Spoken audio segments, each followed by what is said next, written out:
இயேசு கிறிஸ்துவின் இனிதான நாமத்தில் உங்கள் அனைவருக்கும் என் அன்பின் வாழ்த்துக்கள். எல்லாம் நல்லா இருக்கீங்களா? இன்னைக்கு வந்து பார்க்க போனா எனக்கு ஞாயிற்றுக்கிழமை மாதிரியே தெரியல. ஏன்னா இந்த வாரம் கிறிஸ்துமஸ்க்கு வந்தனால சுத்தமா எனக்கு ஞாயிற்றுக்கிழமை மாதிரியே தெரியல. தேவனுக்கு மகிமை. இன்னைக்கு வந்து நம்ம பார்க்க போற தலைப்பு என்னன்னா, காண்கிற தேவன். அதாவது இந்த வருஷத்தோடைய கடைசியில கர்த்தர் நம்ம கிட்ட என்ன சொல்றாருன்னா, நிறைய பேர் நம்ம நினைச்சிருக்கலாம், நிறைய காரியங்கள் வந்து இந்த வருஷத்துல நம்ம கடந்து வந்திருப்போம். நிறைய ஜெப குறிப்புகள்ல வந்து எசப்ப ஆன்சர் பண்ணிருப்பாங்க, நிறைய அற்புதங்கள் செஞ்சிருப்பாங்க, நிறைய அடையாளங்கள் நம்ம வாழ்க்கையில செஞ்சிருப்பாங்க. ஆனாலும் ஒரு சில நேரங்கள்ல ஒரு சில சமயங்கள்ல நம்ம கடந்து வந்திருப்போம். என்னன்னா, என்னை யாருமே புரிஞ்சுக்கலையே, என்னை யாருமே பார்க்கலையே, நான் ஏன் இப்படி நடந்துக்கிறேன்னு கூட என்கிட்ட கேட்டு அறிந்து கொள்ள கூட யாருமே இல்லையே. ஒரு சிலவங்க வீட்டுல பேரண்ட்ஸ் தவறி இருக்கலாம், சகோதரர்கள் இல்லாம ஒரே ஒரு குழந்தையா மட்டும் வாழ்ந்து வந்திருக்கலாம். ஒரு சிலவங்க வீட்டுல அம்மா இருக்கலாம், அப்பா இருக்கலாம், கூட பிறந்த சகோதரர்கள் இருக்கலாம். ஆனாலும் அவங்க வந்து சுத்தி மக்கள் இருந்தாலும் ஒரு சிலவங்களுக்கு வந்து நான் அனாத மாதிரி இருக்கேனே, என்னை விசாரிக்க யாருமே இல்லையே, எங்க அப்பா இருந்திருந்தாங்கன்னா என்ன விசாரிச்சிருப்பாங்களே, எங்க அம்மா இருந்திருந்தாங்கன்னா என்ன பார்த்திருப்பாங்களே, என்கிட்ட கேட்டிருப்பாங்களே, நான் யார்கிட்ட போய் சொல்ல, உனக்கு என்ன வேணும்னு கேட்க கூட யாருமே இல்லையே. இந்த மாதிரி நிறைய சூழ்நிலைகள் கடந்திருக்கலாம். நைட் நேரத்தில் நம்ம அழுதுட்டே படுத்திருக்கலாம். நிறைய நாட்கள் வந்து நம்ம தலகாணி வந்து நம்ம கண்ணீரால் நனைஞ்சிட்டு அழுதுட்டே படுத்து, காலையில மத்தவங்க முன்னாடி நம்ம சிரிச்சுட்டு நம்ம நாள்தோறும் நம்ம வேலையை கடந்து வந்திருக்கலாம். இல்ல நம்ம வழிய ஷேர் பண்றதுக்கு கூட யாருமே இல்லாத ஒரு சூழ்நிலையா இருக்கலாம். அவங்கள பார்த்து விசேஷமா எசப்பா என்ன சொல்றாருன்னா, நான் உங்களை பார்த்துட்டு தான் இருக்கேன், உனக்கு யாரு இல்லைன்னு நீ நினைக்காத, எந்த ஒரு சூழ்நிலையிலும் உனக்கு யாருமே இல்லைன்னு நினைக்காத, உன் வழி யாருமே புரிஞ்சுக்கலன்னு நினைக்காத, நான் இருக்கேன், உன்னை பார்த்துட்டே இருக்கேன், ஏற்ற சமயத்துல எல்லா காரியம் உனக்கு மாற்றி அமைப்பேன். அதாவது நான் இவ்வளவு தூரம் கடந்து வந்திருக்கிறேனா, இவ்வளவு காரியம் தாண்டி வந்திருக்கேன் அப்படின்னு சொல்லி நீ மத்தவங்க கிட்ட போய் கவலைப்படாதீங்க சிஸ்டர், நானும் இதெல்லாம் கடந்து வந்திருக்கேன், நானும் தாண்டி வந்திருக்கேன், கர்த்தர் நம்மளுக்காக இருக்கான்னு ஒன்ன சாட்சியா நிறுத்த நான் இருக்கேன், நீ கவலையே படாத. நானுமே நிறைய நாட்கள்ங்க நிறைய சூழ்நிலை அழுதுகிட்டே இருந்திருக்கேன். நிறைய சூழ்நிலை மேரேஜ்க்கு அப்புறம் எப்படி லைஃப் லீட் பண்றதுன்னு சுத்தமா தெரியாது. ஏன்னா 10 வருஷம் ஃபுல்லா ஹாஸ்டல்ல இருந்து வந்தனால எனக்கு தெரியாம நான் நிறைய தடுமாறி இருக்கேன். எனக்கு வந்து இந்த ஆலோசனை கொடுக்கல யாருமே இல்ல. அப்போ அதாவது கல்யாணத்துக்கு முன்னாடி நான் கர்த்தரை பிடிச்சு கொண்டு இருக்கும் போது அந்த சமயத்துல கர்த்தர்கிட்ட அழுதுகிட்டே இருந்திருக்கேன், அழுதுட்டே நாட்களை கழிச்சிருக்கேன். ஆனால் இன்னைக்கு கர்த்தர் உங்க முன்னாடி இந்த வார்த்தையை சொல்லும்படி எனக்கு நிறுத்திருக்காரு. அப்போ அந்த கம்ஃபர்ட் ஜோன் வந்து கர்த்தர் தான். இந்த காண்கிற தேவன்றது ரொம்ப பெரிய ஒரு வார்த்தை. அதாவது அந்த நாட்களை கடந்து வர்றவங்களுக்கு அந்த வார்த்தையோட ஒரு வேல்யூனஸ் தெரியும். அதான் எசப்பா சொல்ற, நான் உன்னை பார்த்திருக்கேன்மா, நீ அழுதியா, நான் உன்னை பார்த்திருக்கேன், நீ மனசுக்குள்ள துவண்ட நாட்களை நான் உன்னை பார்த்திருக்கேன், கூடதான் இருந்திருக்கேன். ஆனா என்னன்னா நம்ம வந்து அது உணரல. நம்ம உணராதனால நம்ம நினைச்சிட்டு இருக்கோம் நம்மளுக்கு யாருமே இல்லை, யாருமே இல்லை, யாருமே இல்லை. ஆனா தேவன் நம்மோட இருக்கார். இந்த வேதாகமத்துல வந்து 2 பேர் இந்த நாட்களை கடந்து வந்திருக்காங்க. அந்த 2 பேர்கிட்ட கர்த்தர் எப்படி இடைப்பட்டார், கர்த்தர் எப்படி மாத்தினார் அப்படின்றத நம்ம இன்னைக்கு பார்க்க போறோம். எனக்கு வெறும் வந்து 15 நிமிஷம் மெசேஜ் தான். எடுத்தவங்க வாசிக்கலாம். ஆதியாகமம் 16ஆம் அதிகாரம் 13வது வசனம். அப்பொழுது அவள், என்னை காண்பவரை நானும் இவ்விடத்தில் கண்டேன் அல்லவா என்று சொல்லி தன்னோடு பேசின கர்த்தருக்கு நீர் என்னை காண்கிற தேவன் என்று பெயரிட்டாள். ஆகார் என்ற ஒரு ஸ்திரீ தான் இந்த வார்த்தையை வந்து சொல்லியிருப்பாங்க. ஆகார் என்ற ஒரு ஸ்திரீ யாருன்னா, அவ வந்து எகிப்து தேசத்து பொண்ணு. அவளுடைய பிறந்தது ஃபுல்லாமே எகிப்து தேசம். ஆனா வந்து ஆபிரகாமோட மனைவி சாராளுடைய அடிமை பெண்ணா ஆகார் இருந்திருக்காங்க. ஆகார் இந்த வார்த்தையை சொல்லியிருக்காங்க. இந்த விஷயம் இந்த அதிகாரம் துவக்கத்துல இருந்து நான் வாசிக்கும் போது பார்த்தா ஆகார் நிஜமா ரொம்ப பாவப்பட்ட ஒரு பொண்ணு மாதிரி தாங்க இந்த இடத்துல தெரியுது. ஏன்னா அவ பாட்டுக்கு அவ தினந்தோறும் காலையில எழுந்திருக்கிறது, அவங்க எஜமானி அம்மா என்ன வேலை சொல்றாங்களோ அந்த வேலையெல்லாம் செஞ்சுட்டு அப்படியே கடந்து வர்றது ஆகாரோட வேலை. ஆனா சாராய்க்கு வந்து அந்த டைம்ல வந்து ஒரு குழந்தை இல்ல. அவ வந்து அவளுக்குன்னு ஒரு வாரிசு இல்லாத போது அவ என்ன பண்ணிருக்கான்னா, ஆபிரகாம் என்ன சொல்லிடுவாங்க, நீங்க வந்து என்னால உங்களுக்கு ஒரு வாரிசு தர முடியல, அதனால என் அடிமை பெண்ணை வந்து நீங்க கல்யாணம் பண்ணிக்கோங்க, கல்யாணம் பண்ணி அவ மூலமா என் வீடு கட்டப்படட்டும்னு ஆபிரகாமும் ஒத்துப்பாங்க. இது வந்து யாரு பேசுனது? சாராயும் ஆபிரகாமும் பேசினாங்க. இதுக்கு ஆகாருக்கு ஏதாவது சம்பந்தம் இருக்கா? அவனும் அதுக்கும் ஓகே, சரி இந்த சூழ்நிலைக்கு ஓகே சரி அப்படின்னு சொல்லிட்டு அவ தலையாட்டிட்டு என்ன பண்ணிட்டா, மேரேஜும் பண்ணியாச்சு. மேரேஜ் பண்ணாங்க, அவ கன்சீவ் ஆயிட்டாங்க. கன்சீவ் ஆனதுக்கு அப்புறம் அவ பண்ண ஒரு சின்ன தவறு என்னன்னா, அது ஒரு இடத்துல வந்து அற்பமாய் சாராரை பார்த்தாள் அப்படின்னு சொல்லி ஒரு வசனம் இருக்கு. ஜஸ்ட் அவ என்ன பண்ணிட்டானா, பாத்தியா உன்னால குழந்தை கொடுக்க முடியல, நான் குழந்தைய கொடுத்துட்டேன் அப்படின்னு அற்பமா பார்த்த அந்த ஒரு விஷயம் வந்து ஆகாருக்கு ரொம்ப கோபத்தை கொண்டு வந்துடுச்சு. நான் பார்த்து உனக்கு இந்த வாழ்க்கையை போட்டேன், உனக்கு நான் பிச்சையா இந்த வாழ்க்கையை போட்டேன், ஆனா நீ என்ன அற்பமா பாக்குறியான்னு சொல்லிட்டு ஆபிரகாம்கிட்ட போய் ஒரே சண்டை. ஆனா இதுல சண்டை பண்றதுக்கு காரியமே கிடையாது. ஏன்னா ஆபிரகாம் இந்த முடிவெடுத்தது சாராய் தான் இந்த முடிவெடுத்த, ஆகார நீங்க ஏத்துக்கோங்க. அப்ப அவ வந்து அற்பமா பார்த்தனால ஆபிரகாம் கிட்ட போய் எனக்கு தெரியாது அவ என்ன எப்படி அற்பமா பார்க்கலாம், நீங்க தான் விசாரிக்கணும்னு ஆபிரகாம் ஒரு வார்த்தை விட்டாரு. அவ உன்ன கீழதான், அவ ஜஸ்ட் ஒரு அடிமை பெண் தான், உனக்கு என்ன தோணும் நீ செய் அப்படின்ட்டாங்க. அதுக்கப்புறம் ஒரு வசனம் இருக்கு என்னன்னா, அவள் வந்து ரொம்ப கடினமா ரொம்ப ஹார்ஷா ரொம்ப வந்து கொடுமைப்படுத்துற மாதிரி சாராய் ஆகார ட்ரீட் பண்ணிட்டான். யோசிச்சு பாருங்க, இதுல இந்த ஆகாருடைய தவறு ஏதாச்சும் ஒண்ணு இருக்கா? ஒரு நிறமாச கர்ப்பிணி, அவ வந்து ஒரு அடிமைத்தன பெண்ணா ஈவன் ஆபிரகாமுக்கு மனைவி ஆனாலும் அவ தான் வேலையை செய்யணும். சாராளுக்கு என்னென்ன படிப்பினை செய்யணுமோ அவ செஞ்சுதான் ஆகணும், அந்த குடும்பத்துக்கு என்ன தேவையோ அதை செஞ்சுதான் ஆகணும். ஆனா அவ ரொம்ப ஹார்ஷா ட்ரீட் பண்ணாங்க, அது அவனால ஏத்துக்கவே முடியல. யோசிச்சு பாருங்க, ஆகார்ட்ட வந்து யாராச்சும் விஷ் கேட்டு உன் விருப்பம் என்ன, என் கணவன் நீ கல்யாணம் படிக்க விருப்பமான்னு கேட்டாலா? சாராய் கேட்க கிடையாது. அவ என்ன பண்ணா, நீ கல்யாணம் பண்ணிக்கோனா பண்ணிட்டா, ஒரு குழந்தையும் பிரெக்னென்ட் ஆயிட்டா. அப்ப இந்த இடத்துல ஆகாரோட காரியம் ஒண்ணுமே இல்ல. அவ கிட்ட ஏன் ஆகார் உன்னை இப்படி சாராய் இப்படி நடத்துறான்னு கேட்க கூட யாருமே இல்ல. ஒரு அநாத மாதிரிதான் அந்த இடத்துல சாரால் இருந்தா, ஆகார் இருந்தா, ஒரு அநாத மாதிரிதான் இந்த இடத்துல ஆகார் இருந்தா. அப்ப பார்த்தா என்னால சத்தியமா முடியல, என்னால இந்த வாழ்க்கையை கடந்து வரவே முடியலன்னு சொல்லிட்டு யார்ட்டையும் சொல்லாம ஆகார் வந்து வனாந்தரத்துல ஓடி போயிட்டு இருக்காங்க. வயிற்றுல குழந்தை.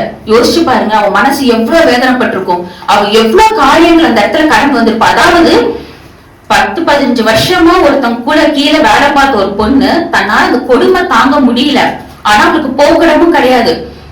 அதாவது அவளை வந்து வா நீ எங்க வீட்டுக்கு வான்னு சொல்லி கூட்டு போற இடம் கிடையாது, அவள் பெற்றோர் ஊருன்னு சொல்லிட்டு போறதுக்கு இடம் கிடையாது, அவளுக்கு எந்த இடமும் இல்ல. அதனாலதான் வனாந்தரத்துல தப்பிச்சு போலான்னு போறா. அந்த இடத்துல அவ கண்ணீரை பார்த்துதான் தேவதூதன் வந்து தோன்றி பேசும்போது அவன் அந்த வார்த்தையை சொல்றா. என்னன்னா அதேதான் அந்த வசனம் தான், என்னை காண்பவரை நான் இவ்விடத்தில் கண்டேன். அது எவ்வளவு பெரிய ஒரு அந்த வசனத்தோடைய உங்களுக்கு அர்த்தம் புரியுது. என்னை காண்பவரை, என்னை இதுவரை யாருமே பார்க்கல, என் அழுகை இதுவரை யாருமே கேட்கல, எனக்கு விருப்பம் இருக்கா அந்த கல்யாணத்துல யாருமே கேட்கல, எதுவுமே கேட்கல, நான் ரொம்ப கஷ்டப்பட்டேன், அட்லீஸ்ட் நீ வா என் கூட இருந்து சொல்றது யாருமே இல்ல. ஆனா இந்த அழுகையை ஒருத்தர் பார்த்துட்டாரு, இந்த அழுகையை ஒருத்தர் பார்த்துட்டாரு. அவர் என்ன சொல்லிட்டாரு, அவர் தேவதூதன் சொல்வாரு, நீ போற உன் ஆட்சியாரத்தை அடங்கிடு, நீ எந்த இடத்துல இருந்து ஓடி வந்து அந்த இடத்துல போய் அடங்கிடு. யோசிச்சு பாருங்க, ஒருத்தர் கம்ஃபர்ட் பண்ற இடத்துல நான் உன் அழுகையை பார்த்துட்டேமா நீ போய் அங்க அடங்கிடணும், அவளுக்கு அந்த ஒரு வார்த்தை தான் தேவைப்பட்டுச்சு. என் அழுகை யாராச்சும் பார்க்க மாட்டாங்கன்னு ஒரு வார்த்தை தான் தேவைப்பட்டுச்சு. உடனே என்ன பண்ணிட்டான்னா ஓடி போய் அங்க அடங்கிட்டான், ஓடி போய் அங்க விழுந்துட்டா. யோசிச்சு பாரு, எந்த இடத்துல இருந்தா ஓடி வந்தாலும் அந்த இடத்துக்கு அவ ஓடி போகணும்னா அவ மனசுல இருக்கிற பாரம் எல்லாம் போயிடுச்சு. என்னன்னா யாருமே பாக்கலன்னு நினைச்சு என்ன ஒருத்தர் பாக்குறாரு, என்ன ஒருத்தர் பாக்குறாரு. இதுல இன்னொன்னு ஒரு வரிங்க, அது என்னன்னா ஆதியாகமம் 16ஆம் அதிகாரம் 11வது வசனத்தை வாசிங்க. பின்னும் கர்த்தருடைய தூதனானவர் அவளை நோக்கி, நீ கர்ப்பவதியாய் இருக்கிறாய், ஒரு குமாரனை பெறுவாய், கர்த்தர் உன் அங்கலாய்ப்பை கேட்டபடினால் அவனுக்கு இஸ்மவேல் என்று பெயரிடுவாய். அதுல 4th லைன் பாருங்க, உன் அங்கலாய்ப்பு. அங்கலாய்ப்புனா என்னங்க? உன் அங்கலாய்ப்பை கேட்டபடினால். அங்கலாய்ப்புனா என்னன்னா மனசு ஃபுல்லா துக்கம். அது இங்கிலீஷ் பைபிள் என்ன போட்டிருக்குன்னா டீப்லி, ரொம்ப ஆழமான காயம், ரொம்ப வெளியவே சொல்ல முடியாத ஆழமான ஒரு காயம், யார்ட்டையும் ஷேர் பண்ண முடியாத ஆழமான ஒரு காயம். நம்மளும் இந்த ஆழமான காயத்தை நிறைய நாள் கடந்து வந்திருப்போம். கர்த்தர் சொல்றாரு, உன் அங்கலாய்ப்ப நான் கேட்டேன், உன் கண்ணீரை நான் பார்த்துட்டேன் அப்படின்றாரு. அதுதான் யோசிச்சு பாருங்க, அவ வந்து ஆகார் ஓடி வந்தோடனே இன்னொன்னு அதுலயும் ஒரு பிளெஸிங் கர்த்தர் கொடுத்திருப்ப. என்னன்னா அந்த வசனம், ஒரு குமாரனை பெறுவாய், உங்க அங்கலாய்ப்பை கேட்டேன். ஃபர்ஸ்ட் திங் ஒரு அங்கலாய்ப்பை கேட்டேன்னு சொல்லிட்டு பின்னாடி வர வசனத்துல என்ன சொல்லுவாருன்னா, உன் சந்ததியை நான் பெருக பண்ணுவேன். அதாவது உனக்கு யாரும் இல்ல நீ நினைச்சிருக்க, ஆனா உனக்கு பிறக்க போற குமாரன் இஸ்மவேல் மூலமா ஒரு சந்ததியை நான் பெருக பண்ணுவேன். யார நீ நினைக்காத, உன்னை நான் ஆசீர்வதிப்பேன், உன்னை பெருக பண்ணுவேன், நீ வரக்கூடிய நாட்கள்ல உன்னை நான் பெருக பண்ணுவேன்னு சொல்லியிருக்காரு. யோசிச்சு பாருங்க, அம்மா அப்பா இருக்கிறவங்களா இருந்தாலும் சரி, அம்மா அப்பா இல்லாதவங்களா இருந்தாலும் சரி, சகோதரர்கள் இருக்கிறவங்களா இருந்தாலும் சரி, சகோதரர்கள் இல்லாம நான் ஒரே ஒரு குழந்தைன்னு சொல்றவங்களா இருந்தாலும் சரி, ஒரு நிமிடங்கள் ஒரு நொடிகள் நம்ம கடந்து வராம இருக்க மாட்டோம். எனக்கு யாருமே இல்லையே, எனக்கு யாருமே புரிஞ்சுக்கலையே, அவங்கள பார்த்தா கருத்து சொல்றாரு, உனக்கு நான் இருக்கேன், உன்னை நான் பார்த்துட்டேதான் இருக்கேன். அதுலதான் சொல்றாரு, தகப்பனும் தாயும் கைவிட்டாலும் கர்த்தர் உன்னை சேர்த்துக் கொள்வார். இந்த வசனம் சும்மா இல்ல. உன் தகப்பனும் தாயும் கைவிட்டாலும் என்ன இருக்குன்னா படிக்க சொல்ல, உன் தகப்பன உன்னை கவனிக்காம இருக்கலாம், உன் அழுகையை பார்க்காம இருக்கலாம், உன் தாய் உன்னை கவனிக்காம இருக்கலாம், உன் அழுகையை பார்க்காம இருக்கலாம், உன் கூட பிறந்த சகோதரர் கூட ஒரு சில நேரங்களும் உன் கூட இல்லாம இருக்கலாம், ஆனா நான் உன் கூட இருக்கேன். அதுதான் கருத்து சொல்றாரு, நான் உன்னை விட்டு விலகுவதும் இல்லை, உன்னை கைவிடுவதும் இல்லை. இதெல்லாம் இதோட கனெக்டிங் ஆன, ஏன் உன்னை விட்டு விலகுவதும் இல்லை கைவிடுவதும் இல்லைன்னா உன் கூட யாருமே எனக்கு புரியுதுமா, நான் உன் நாட்கள் கடந்து வந்திருக்கேன், உன் அழுகையை பாக்குறேன். அதான் சொல்றாரு கர்த்தர். இந்த ஆகாரம் கூட நம்ம நிறைய சூழ்நிலையை கடந்துக்கலாம். நான் தப்பு பண்ணேனாங்க, எனக்கு இதுக்கு சம்பந்தமே இல்ல, சொன்னதுதானே செஞ்சேன், எனக்கு ஏன் இந்த நிலைமை, என்னை ஏன் யாரும் புரிஞ்சுக்க மாட்டேறாங்க, எல்லாரும் ஏன் என்னை தூஷிக்கிறாங்க, எல்லாரும் ஏன் என்னை சாப விடுறாங்க, நான் என்ன பண்ணுவேன்னு நம்ம நினைச்சிட்டு இருப்போமா? கர்த்தர் சொல்றாரு, நான் உன்னை பார்த்துட்டு தான் இருக்கேன், உன் அழுகையை நான் தொடச்சிட்டே இருக்கேன் மகளே, இனி வர நாட்கள்ல நீ எவ்வளவு அழுதியா அவ்வளவு நீ சந்தோஷமா இருப்ப. அதாவது சொல்லுவாங்க எல்லாரும், பிரசவ வேதனைன்றது பயங்கரமான வேதனை, ஆனா அந்த குழந்தை வந்தோடனே அந்த தாய்க்கு அந்த பிரசவ வேதனை மறந்து போயிருமா. அதே மாதிரி நம்ம பிரசவ வேதனையை இப்ப கடந்துட்டு இருப்போம், ஆனா அந்த சந்தோஷமான நாட்கள் வரும்போதே நம்ம பிரசவ வேதனை எப்படி மறந்து போவோமோ, நீங்க நடந்து வர காரியங்கள் எல்லாத்தையும் மறந்துடுவீங்க, எல்லாத்தையும் மறந்துடுவீங்க. ஒரு சாட்சி என்னன்னா, ஒரு ஒரு பொண்ணுக்கு, ஒரு பிலீவர் அவங்களுக்கு அவங்க டேடிக்கு அவங்க அப்பாவுக்கு திடீர்னு எதிர்பார்க்கவே இல்லை, ஒரு போன் கால் வருது, ஒரு ஹார்ட் அட்டாக் அப்படின்ற மாதிரி போன் கால் வருது. அது ஹார்ட் அட்டாக்னே தெரியல, வீட்டுக்கு போய் பார்த்ததுக்கு அப்புறம் தான் தெரியுது அவங்க அப்பா ஃபுல்லா வாமிட் ஆயிருக்காங்க, அன்கான்சியஸா இருக்காங்க. சரின்னு சொல்லிட்டு நாங்க ஹாஸ்பிட்டல்ல போய் அவங்க அட்மிட் பண்ணிட்டாங்க. அட்மிட் பண்ணதுக்கு அப்புறம் தான் தெரியுது கார்டியோ அரெஸ்ட் அப்படின்ட்டு. அதுக்கப்புறம் ஃபுல் செக் பண்ணும்போது தான் தெரியுது அவங்களுக்கு ஆல்ரெடி ஒரு மைல்டு ஹார்ட் அட்டாக் இருந்திருக்குன்ட்டு. 10 days அவங்க அப்பா அந்த ஐசியூ ரூம்ல தான் அந்த பொண்ணுக்கு இருந்திருக்காங்க. அவ்வளவு வேதனை. அதாவது அந்த பிலீவருக்கு எப்படின்னா, ஏசப்பாக்கு அப்புறம் உலகமே உங்க அப்பா தான், அப்பா தவிர்த்து யாருமே இல்ல.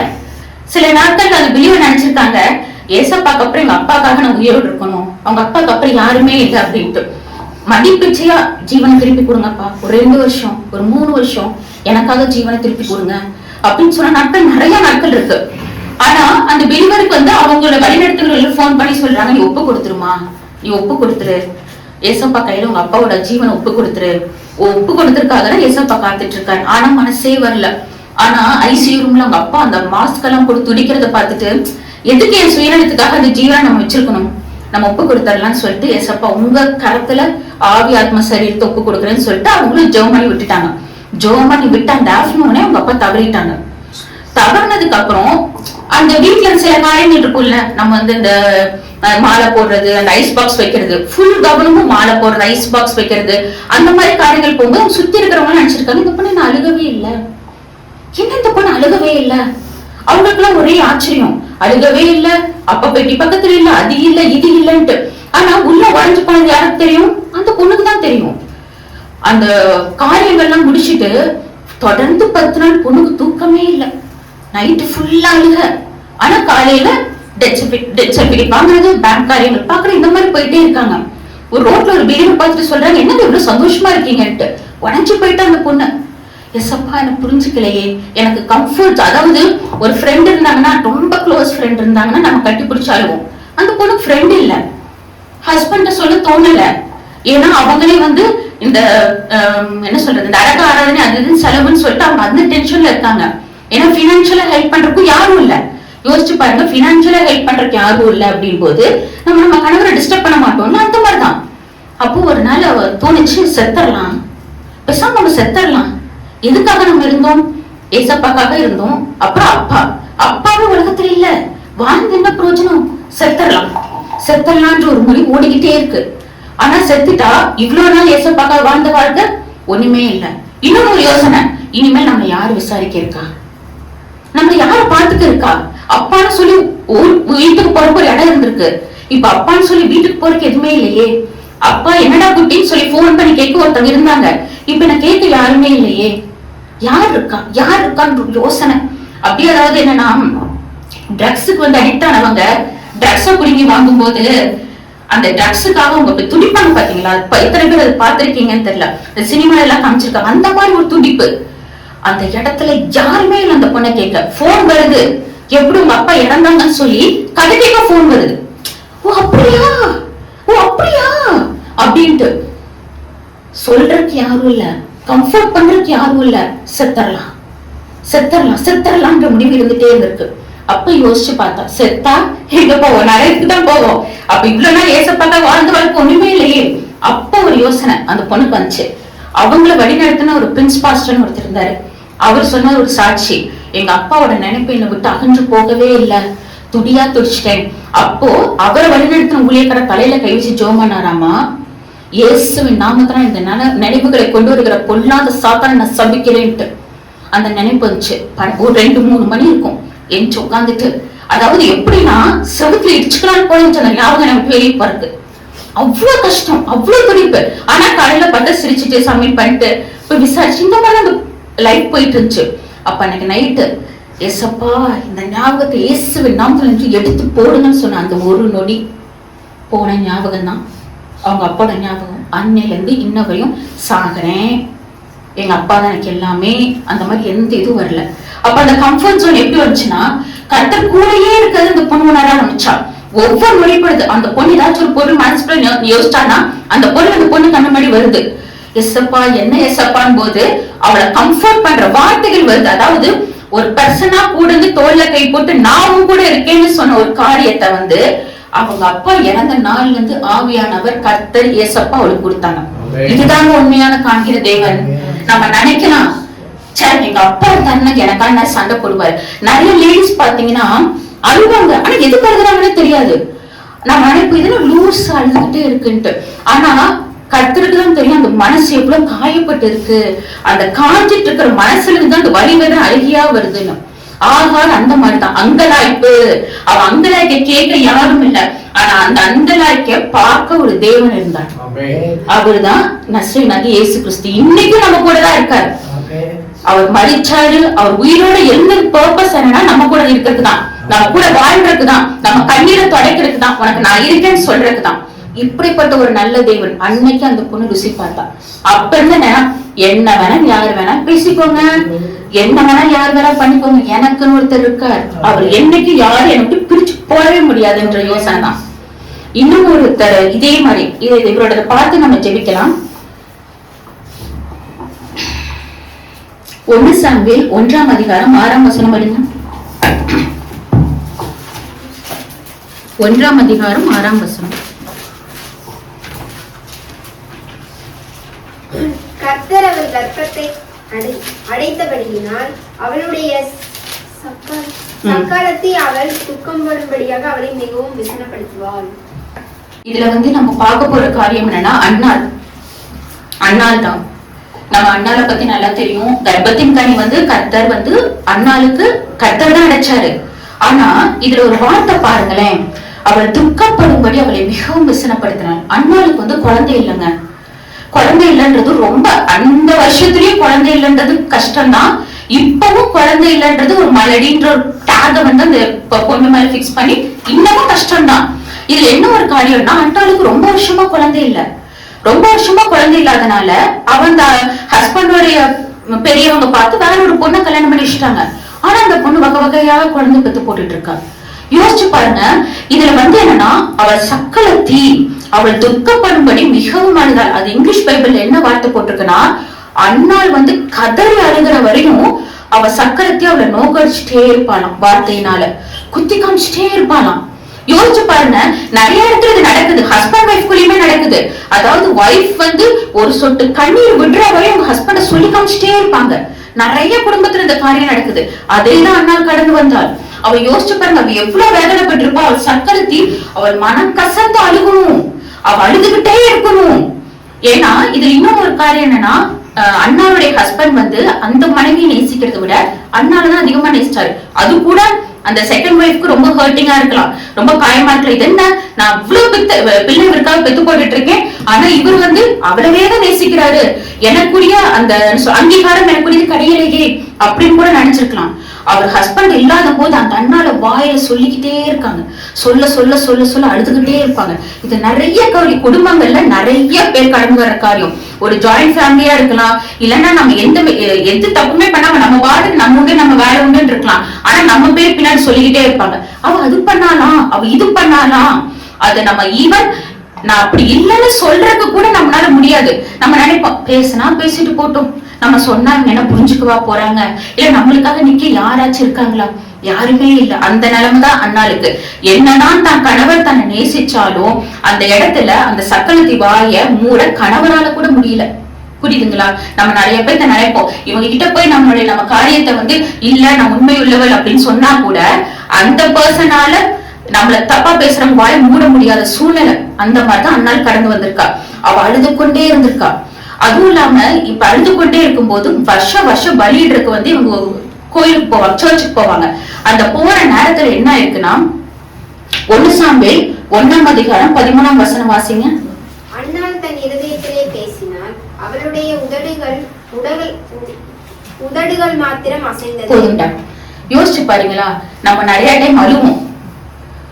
ஏசப்பா சமுத்திர போய் உட்கார்ந்து நம்ம ஜெபிக்கலாம்னு சொல்லி போகும்போது நம்ம கண்ணீர் மட்டும்தான் ஜெபமா இருக்கும். நிறைய எல்லாருமே எல்லாருமே அந்த நாட்களை கடந்து வந்திருக்கோம். அதே மாதிரிதான் அப்ப அவ மனசு எவ்வளவு குத்தப்பட்டிருக்குன்றது யோசிச்சு பாத்தீங்களா? அவ வந்து தேவ சமுத்திரம் போய் உட்கார்றா, ஆனா அவனால பேச முடியல. அவ அழுக மாத்திரம்தான் ஏசப்பாவோட பாதப்படி நினைச்சுக்கிட்டே இருந்திருக்கு அந்த இடத்துல. அந்த மாதிரியான ஒரு வேதனை. அப்போ எவ்வளவு தூரம் அண்ணாளோட இருதயம் குத்தப்பட்டிருக்கு. அந்த குத்தப்பட்ட இருதயத்தை குறிச்சு அவனால யார்ட்டையுமே சொல்ல முடியல, சுத்தமா யார்ட்டையுமே சொல்ல முடியல. இவ அழுதுகிட்டே இருக்கிறத அவ ஹஸ்பண்ட் பார்த்து என்ன சொல்லுவாருன்னா, 8ஆம் வசனத்தை வாசிங்க. அவன் புருஷனாகிய எல்கானா அவளை பார்த்து, அண்ணாளே ஏன் அழுகிறாய், ஏன் சாப்பிடாதிருக்கிறாய், ஏன் சஞ்சலப்படுகிறாய், 10 குமாரரை பார்க்கலும் நான் உனக்கு அதிகம் அல்லவா என்றான். பாருங்க, அவ எதுக்கு அழுகிறா? சக்களத்தி அவளை ஹர்ட் பண்ணிட்டே இருக்காங்க, வார்த்தையால கொண்டுட்டே இருக்காங்கன்னு அழுகிறா. ஆனா ஹஸ்பண்ட் நினைச்சிட்டா இருக்க, நீ ஏன் அழுகிற, நான் தான் உன்னை அதிகம் நேசிக்கிறேனே. அப்போ அந்த இடத்துல அவங்க ஹஸ்பண்ட் அவங்களை புரிஞ்சுக்கிட்டாங்களா? இல்ல. ஏன்னா அவ அழுகிறது அவ சக்களத்தி, அதாவது அவர் 2ஆவதா திருமணம் பண்ண அந்த பொண்ணு அவளை குத்துட்டாங்க அப்படின்னு சொல்லிதான் அழுகுறாங்க. அப்போ இந்த இடத்துலதான் அவ போய் சர்ச்ல உட்காந்து அழுகிறா. வெறும் அழுக மாத்திரம்தான், கண்ணுல இருந்து அப்படியே தாரியா கண்ணீர் வருது.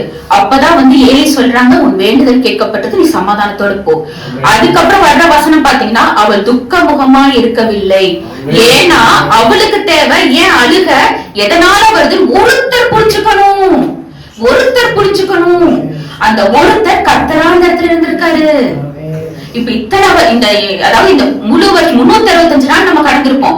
ஒரு சில நேரங்கள்ல நம்ம உணர்வுகளை யாருமே புரிஞ்சுக்க மாட்டாங்க.